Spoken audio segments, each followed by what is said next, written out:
서로 마주보며 했던 예배는 화면을 마주보며 하고, 손으로 넘기던 성경은 손가락으로 넘기는 성경이 되었습니다. 신앙생활의 모습은 달라졌지만 신앙생활의 본질은 변하지 않았습니다. 각자의 자리에서 묵상합시다.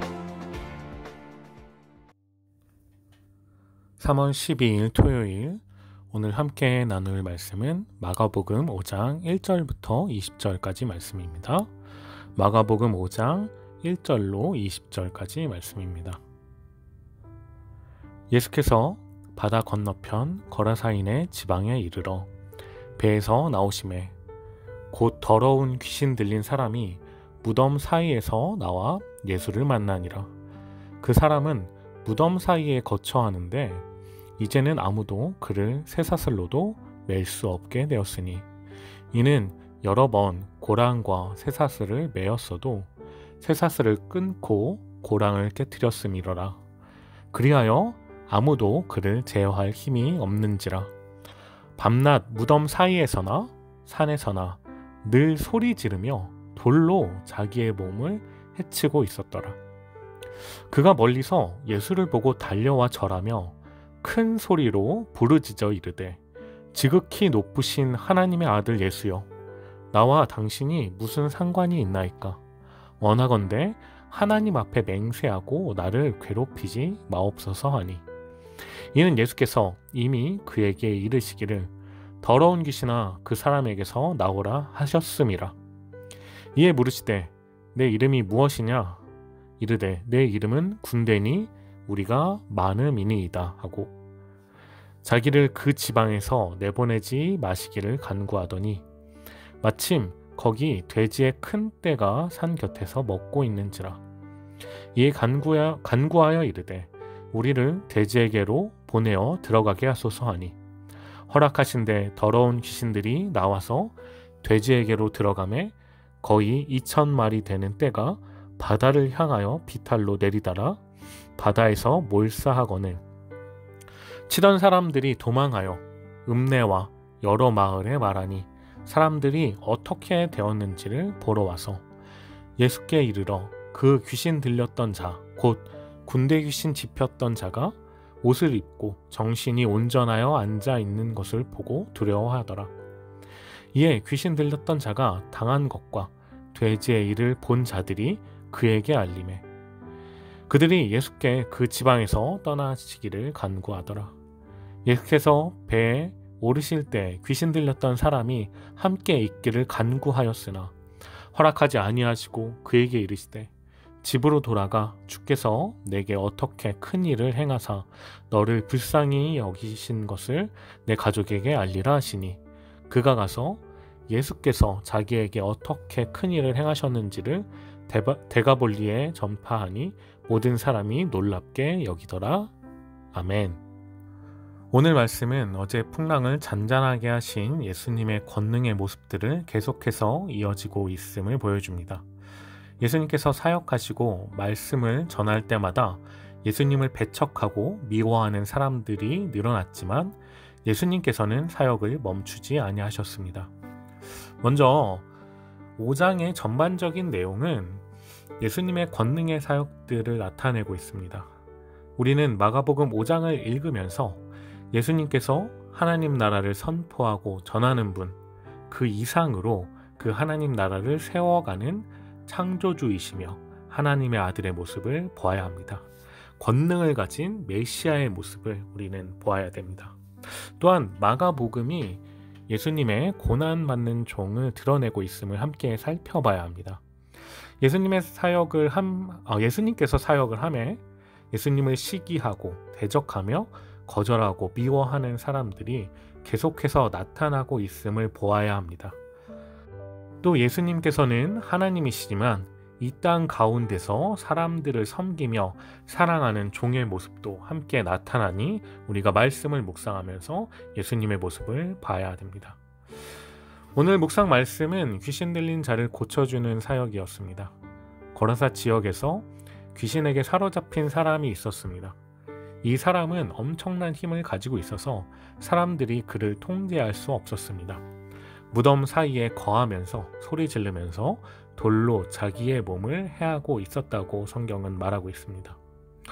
이 사람의 삶은 완전히 깨어져 있었을 것입니다.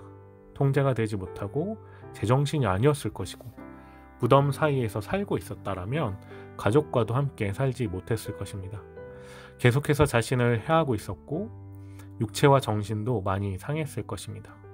또한 이 사람이 소리 지르고 큰 힘을 보여주고 자신을 해하는 모습을 보면서 주변에 있는 많은 사람들도 이 사람 때문에 굉장히 많은 어려움을 겪었을 것입니다. 이런 비극적인 삶을 사는 그에게 오늘 예수님께서 그에게 찾아오셔서 구원을 하여 주십니다. 먼저 귀신이 예수님을 알아보고 뛰어와서 엎드립니다. 그리고 귀신이 자신을 멸할 수 있는 예수님의 권능을 알아보고 두려워합니다. 예수님께서는 귀신들을 그 사람의 몸에서 내어 쫓으십니다.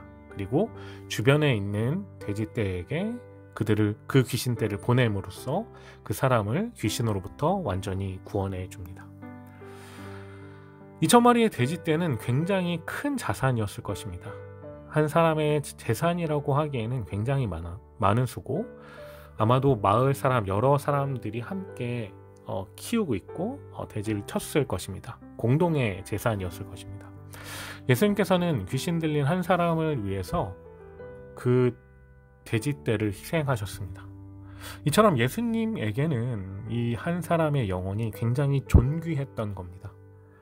귀신 들린 이 한 사람을 위해서 그 귀신이 그를 해하는 것을 참지 못하셨습니다. 많은 대가를 치르더라도, 많은 비용이 발생하다 할지라도 예수님은 그 영혼을 구원해내셨습니다. 예수님이 인간들을 향한 그 사랑의 마음, 긍휼하심이 얼마나 큰지 알 수 있는 부분입니다. 사랑하는 여러분, 예수님께서 이 사람을 얼마나 사랑하시는지 그 많은 돼지떼, 많은 사람의 소유물인 돼지떼를 희생시키면서 그를 구출해내셨습니다. 어떠한 희생과 어떠한 대가를 치르더라도 그 사람을 구해낸 것처럼 예수님께서는 동일하게 우리를 사랑하여 주십니다. 또한 우리를 사랑하여 주심이 그 어떤 희생과 대가를 치르더라도 그 사랑을 나타내시고 구원하여 주시는 분이십니다. 사랑하는 여러분, 오늘 하루도 예수님의 그 사랑을 말씀과 기도를 통해 믿고 은혜 받길 소망합니다. 하나님의 가장 귀한 영혼이 당신이라는, 여러분이라는 믿음을 가지고 살아가는 하루 되길 간절히 소망합니다. 예수님께서 이러한 놀라운 이적을 행하자 돼지를 치던 사람들에 의해서 마을 사람들에게 이 이야기가 전달되었습니다. 현장에서 돼지를 치던 사람들은 예수님이 행하신 그 놀라운 이적을 눈앞에서 보았습니다. 그리고 그들은 황급히 도망하였습니다. 긴급히 도망갔던 것이죠. 그 소식을 마을 사람들에게 전해서 여러 마을에 있던 사람들이 예수님과 그 귀신 들렸던 자에게 와서 상황을 살펴보았습니다. 그러자 정말 얼마 전까지만 하더라도 계속 소리 지르고 위협하고 제정신이 아니었던 사람이, 그 귀신 들린 사람이 멀쩡하게 앉아 있는 것을 보았습니다. 그리고 예수님께서 행하신 일들을 다 듣게 되었습니다. 거라사인들, 그 마을에 있던 사람들은 귀신으로부터 자유롭게 된 것, 그 사람이 구원을 받은 것에 은혜와 축복의 감격을 누리지 못했습니다. 예수님의 능력을, 예수님의 이적을 환영하고 그분이 메시아로서 나타낸 권능을 보기보다는 그들은 예수님이 떠나가기를 간청했습니다. 이들은 예수님의 이번 사건으로 인해서 돼지떼가 몰살된 것을 너무나도 안타까워했던 것입니다. 돼지떼가 몰살당하는 것을 보면서 경제적인 손실을 먼저 계산했습니다. 그리고 이 예수님이 혹시나 계속 우리 마을에 계신다면 앞으로 일어날 수 있는 경제적인 손실을 더 두려워했을 것입니다. 자신들의 물질과 부를 염려하여서 예수님께서 다른 곳으로 가시길 간청했습니다.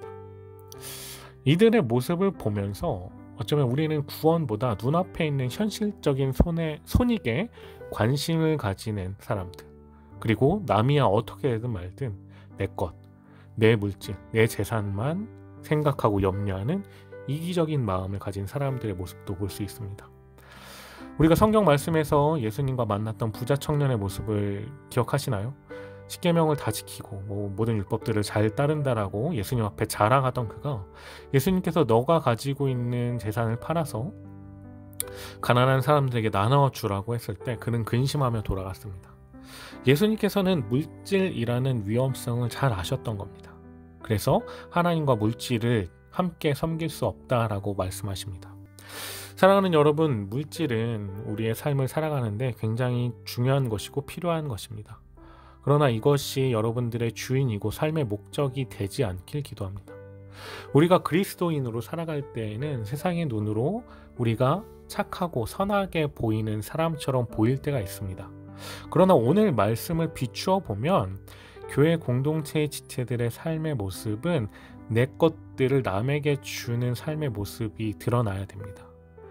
자신의 것을 주변 사람들을 위해서 사용하고 희생하는 헌신하는 모습이 나타나야 됩니다. 착하고 선하다는 개념보다 어쩌면 더욱 헌신적이고 희생적인 모습이 그리스도인의 삶의 모습이 될 것입니다. 사랑하는 여러분, 우리의 삶의 목적이 하나님을 영화롭게 하고 그분을 위해 사는 삶이 되길 원하며 또한 그분이 우리의 삶의 가장 중요한 분 되시며 주인 되시길 소망합니다. 그리하여서 우리가 살아가는 모든 목적이, 모든 이유들이, 우리가 행하는 모든 것들의 방향성이 하나님이 기뻐하시는 일들이 되길 원하고 그 모든 모습, 삶의 모습이 예수님께서 행하신 모습들을 닮아 나가는 귀한 하나님의 자녀가 되길 간절히 소망합니다. 기도하겠습니다. 사랑하신 주님, 감사합니다. 귀신 들린 사람을 주님께서 긍휼히 여기시고 사랑하여 주셔서 그를 구원하여 주셨던 모습을 바라보며 어쩌면 세상 속에서 예수님을 알지 못하고 우리의 뜻대로 우리의 마음대로 살았던 나의 모습을 돌아봅니다. 아버지께서는 그런 우리를, 그런 나의 모습을 불쌍히 여기시고 구원하여 주시고 사랑하여 주셨습니다. 예수님의 그 모습을 닮아 아버지 우리의 삶의 모습이 그렇게 되길 소망합니다. 또한 우리가 하나님만 먼저 가장 사랑하며 섬기는 사람 되길 소망합니다. 우리의 것들, 우리의 목적, 우리가 가지고 있는 것들이 먼저 되는 것이 아니라 온전히 주님이 우리의 주인 되시고 예수님을 주인 삼아 섬기며 살아나가는 귀한 하나님의 자녀들 되길 간절히 소망하며 우리 지체들이 오늘 그렇게 살아나가길 간절히 기도합니다. 이 모든 말씀 우리 구주 예수 그리스도의 이름으로 기도드립니다. 아멘. 사랑하는 여러분, 오늘 귀한 주말 되고 내일 기쁜 얼굴로, 반가운 얼굴로 예배에서 또한 함께하지 못하지만 온라인상에서 함께 예배하길 간절히 소망합니다. 내일 예배에서 만나요. 안녕.